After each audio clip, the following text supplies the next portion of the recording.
even previous to 2022.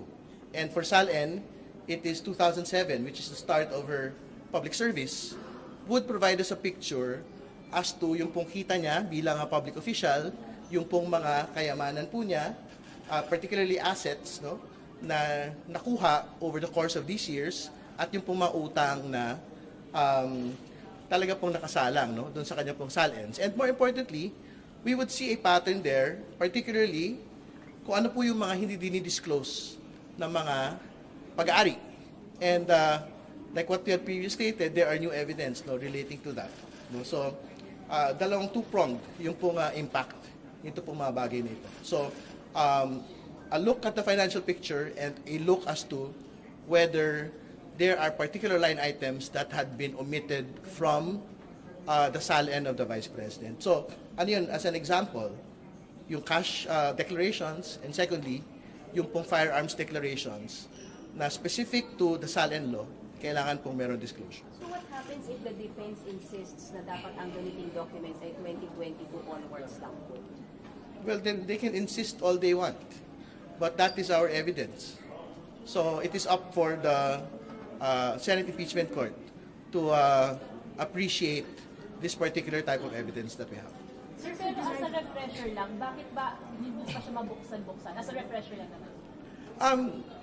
Nung pong nakaraang House Justice Proceedings po kasi, meron pong concern yung BIR. Ang sinasabi ho nila, kailangan daw po this is through a legislative inquiry, and secondly, kailangan po in executive session.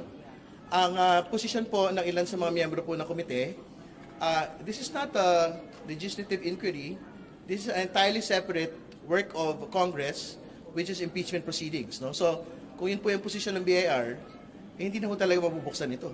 Hindi ba? Pero ang posisyon ho ng iba, the subpoena is on the BIR to actually produce the document. So, ibig sabihin, that particular provision doesn't actually apply to the impeachment proceedings at the House. And logically, when we reach the Senate, it also doesn't apply to the Senate Impeachment Court, which is why talagang panawagan ho namin, buksan po ito.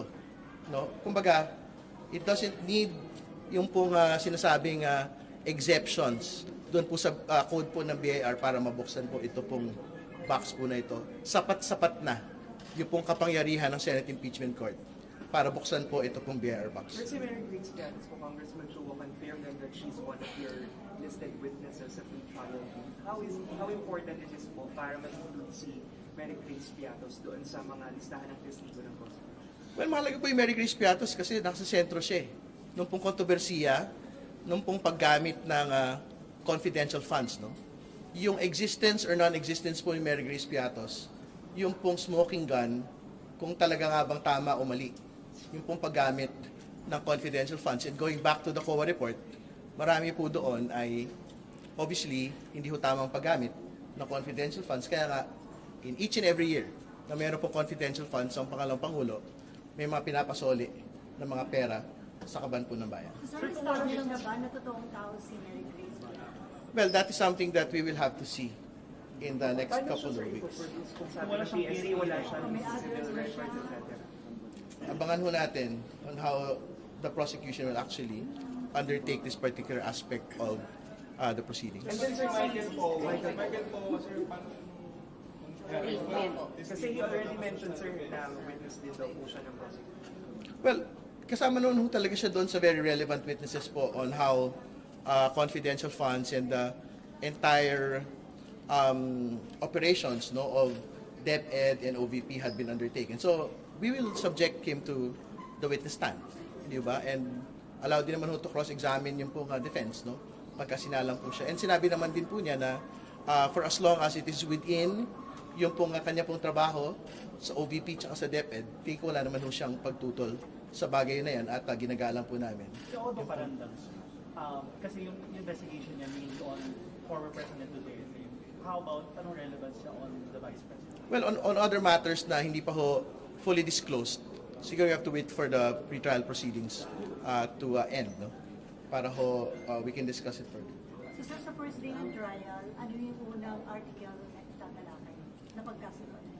Yung una naman ho talaga threats po yung pinapropose, no, ng prosecution panel na, simulan ito po nga bagay na ito. So, anything and everything relating to threats, yan po yung isasalang po namin. So sa first day, meron agad kayong witness nag-present sir? Tingin ko handa naman ho kami magpresenta ng witness doon po sa unang araw. Alright? Okay, maraming salamat. So 5 p.m. pala sir. Isa kayo? Kasi ball? Wala na bukas. Ah? May na-confirm ba nun? Parang wala ata nag-confirm nun. Hindi ko alam. Ang alam ko lang na-confirm na pangalan kay Mike Poa kasi sinabi niya, di ba? At Mary Grace Piato sinabi ni Congressman Chua. Yung sa ibang mga pangalan, parang I don't think anyone actually confirmed it.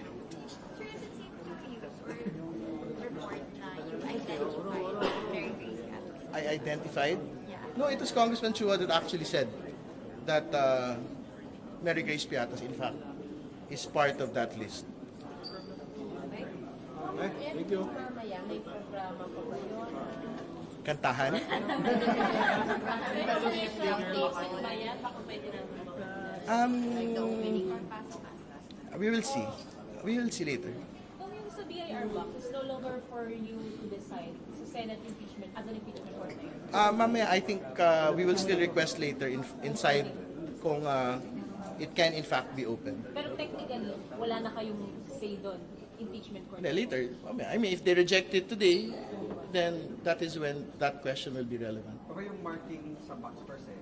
Pwede. Hindi, tuloy yun. Yung marking of the box. Kailangan talaga daw of the day, sir. Sana kasi bukas wala na, hindi na marking bukas. Part siya nung trial date. Alin? Yung box. Yeah. Okay. At sa box. Okay. Sa box. Sa box. Pusong box. Ha? Shoebox. Alin? Yung cover, di ba mag-aabot? Oo naman. Lahat ng marking closed door, di ba? Pwede bang humingi ng picture, sir, ng mag-mark ng box? Yes, sino po na ng picture? Hindi ata pwede. Tayo, sir. Baka paalisin ako eh. Ha? Baka yung Senate. Baka yung Senate. Sa brief na lang. Baka yung Senate. Office na lang, yes, ready. Sir, estimate sila na. Or baka ibababa naman. Kung ibababa, di may ibababa box. Kailan karami na lang natitira? Alin? Estimate. At the moment, Namamarka. Ang bilis ko. I think baka several hundreds na lang ata. hundreds na lang. Hindi na. Hundreds na lang. po si Kong Luis, no? So, Ay, hindi ko alam. Darating daw ba? sabi ng House reporter. Hindi ako sure. Pero I think everyone's invited to join us today. Hundreds na lang po. Hindi na po thousands. Wala. What they quote? Or Article 1. Oh, Several hundreds. several hundreds. Several hundreds. Pinaka, I think matatapos mas maaga itong isa eh. Yung unexplained wealth. Sabi ng So, ibo rin. Hundreds, baka hundreds na. So hopefully 4 or 5 tapos na. On your part yun, yung hundreds nila, or lahat na yun? What do you mean? All in all. Yung literal hundreds? Hindi, Sa for, prosecution lang, or both? hindi, lahat na yun. Lahat na yun. Kung sa other manifestations, may update dun sa unang tayo. Wala pa kami. Wala pa silang sagot doon sa manifestation. Procedurally, sir, kung mag-comment sila, magre-reply. Wala problema sa magsagutan doon. But it doesn't, I mean, the manifestations naman po will not stop the running of the trial on the 6th. So, magsagutan man kayo doon, that's not a problem. Sa court process, sir, pwedeng nang mag-decide yung impeachment court na pangat sa iyo ba? Hindi ka o kailangan yung kayo ng comment? Hindi, pag binigyan sila ng order to comment, then they will have to Wala nang comment. order to comment, sir. Gusto lang nila mag- Oh, di, okay lang, di mo comment. Kailan bukas pa sila magsasubmit? Walang problema. Pero ibig sabihin, if the impeachment court will want to decide on it, Yeah. then they will rule on it. Source pa lang. You have to ask the source. Basta ang confirmed names lang yung binanggit ko ng names. Poa because he said, Piatos because Kong Chua said. Okay guys, thank you.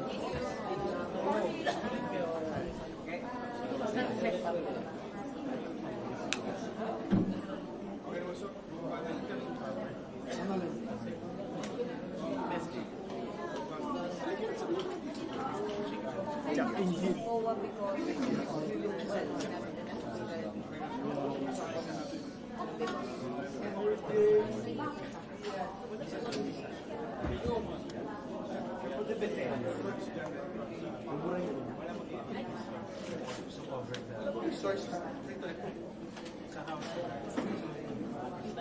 Pero kung yung categorically unfair, yung press